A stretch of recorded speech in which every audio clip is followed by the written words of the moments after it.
मित्रों, जय माता दी, जय श्री बालाजी महाराज। माँ भगवती आप पर अपना आशीष हमेशा बनाए रखे, यही मेरी प्रार्थना है। आज हम जिस विषय को लेकर आए हैं वह शब्द तो अनंत है। उस शब्द के लिए अगर पृथ्वी पर भगवान ने बार बार जन्म लिए तो उन्होंने पहले उस शब्द का आनंद लिया, और वह शब्द है माँ। क्या आप जानते हैं कि माँ बहुत पढ़ी लिखी होती है? सबकी माएँ पढ़ी लिखी होंगी, लेकिन वो फिर भी अनपढ़ होती है। एक बच्चे के लिए आपको ये बात, माँ ग्रेजुएट है, लेकिन उसे पता है कि मेरा बेटा 4 रोटी खाता है, लेकिन वो जबरदस्ती उसे 2 रोटी और देगी। पगले तो कमजोर हो गया है, वो आजकल बहुत दौड़ भाग कर रहा है। और ये कौन है? ये माँ है, वो अनपढ़ माँ जो बोलने के लिए ग्रेजुएट है, जिसे बहुत अच्छी हिंदी, इंग्लिश, संस्कृत आती है, लेकिन वो बच्चे के आगे शून्य है। इसी प्रकार जब एक बच्चा बीमार पड़ता है तो पढ़ी लिखी माँ डॉक्टर से उसकी दवाई लाती है, लेकिन साथ के साथ नज़र उतारने के लिए वह अनपढ़ बन जाती है। ये दवा तो असर कर रही है, लेकिन मेरे बच्चे को किसी की नज़र लग गई, तो वो अनपढ़ हो जाती है वहाँ पे माँ। इसीलिए जब भी भगवान ने राम रूप में, कृष्ण रूप में या अन्य किसी भी रूप में जन्म लिया तो सबसे पहले उन्होंने माँ का आनंद लिया। इस पृथ्वी पे जो सबसे बड़ा आनंद है वो माँ का है। कहीं से भी थके पीटे आओ और आपके सर पे पहला हाथ अगर माँ ने यूं रख दिया, आपकी थकान खत्म। पहला गिलास आपको माँ ने पानी का दिया तो आपकी थकान और आपकी अंतरात्मा तृप्त। माँ का बनाया हुआ भोजन हमेशा आदमी की आत्मा को तृप्त करता है, ये बात सब जानते हैं।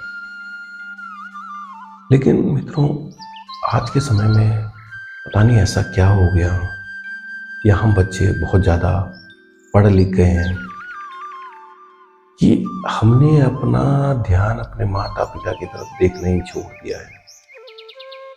ये आम समस्या हो गई है। मैं आपकी बात नहीं कर रहा हूँ, मैं उन लोगों की बातें कर रहा हूँ, या आप भी सुनते हैं, आप भी समझते हैं, आप भी समाज में रहते हैं।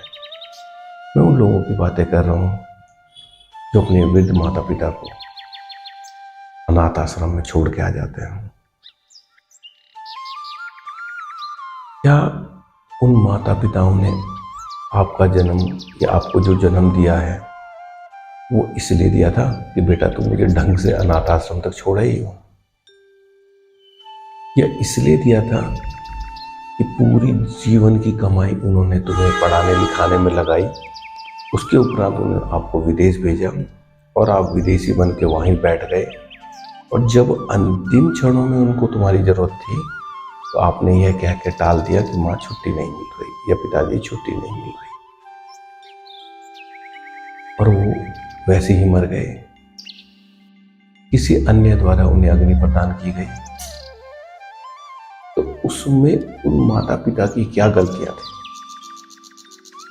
हम सीधा भगवान पर दोष नहीं दे सकते, यही तो है। तो लोग क्या बोलते हैं, माँ पिता के कर्म ही ऐसे थे, पिछले जन्म के कर्म। अरे उसमें पिछले जन्म के क्या कर्म थे? क्या उन्होंने लालन पोषण में तुम्हें कमी करी? उन्होंने कहीं पे तुम्हें कमी करके बाहर भेजा?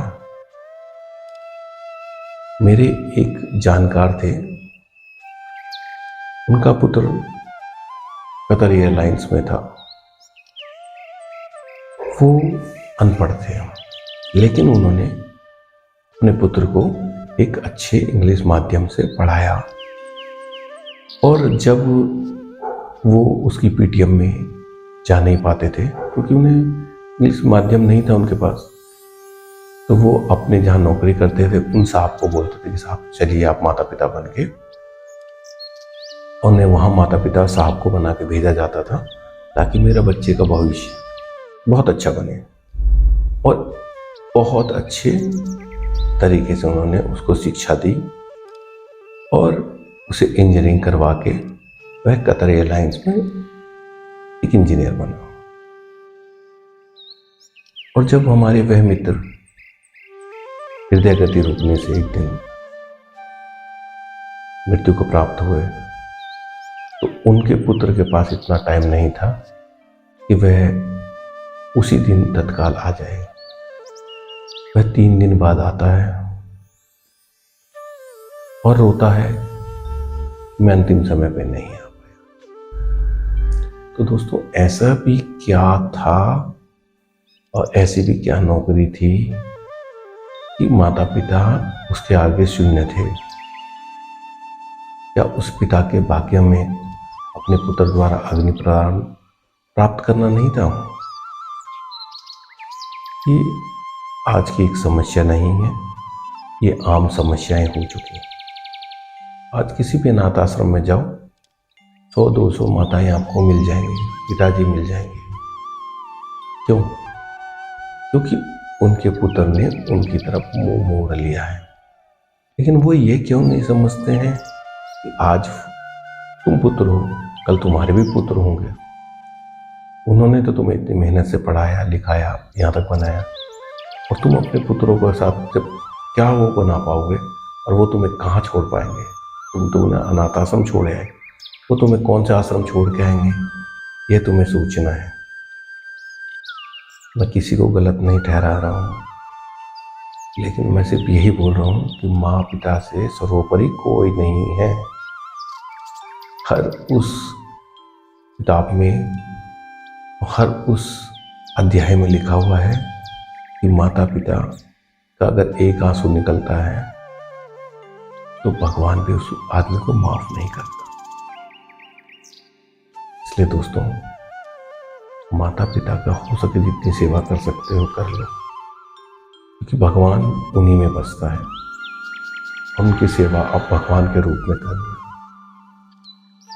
बाकी आप सब समझदार हैं, सबको भगवान ने समान बुद्धि दी है। कौन उसका प्रयोग कैसे कर रहा है वो उस पर निर्भर करता है। आशा करता हूँ कि आज का यह अध्याय आप सबको अच्छा लगा होगा और माता पिता को हमेशा सेवा करो। इसी के साथ यह अध्याय समाप्त करते हैं। जय माता की, जय श्री बालाजी महाराज।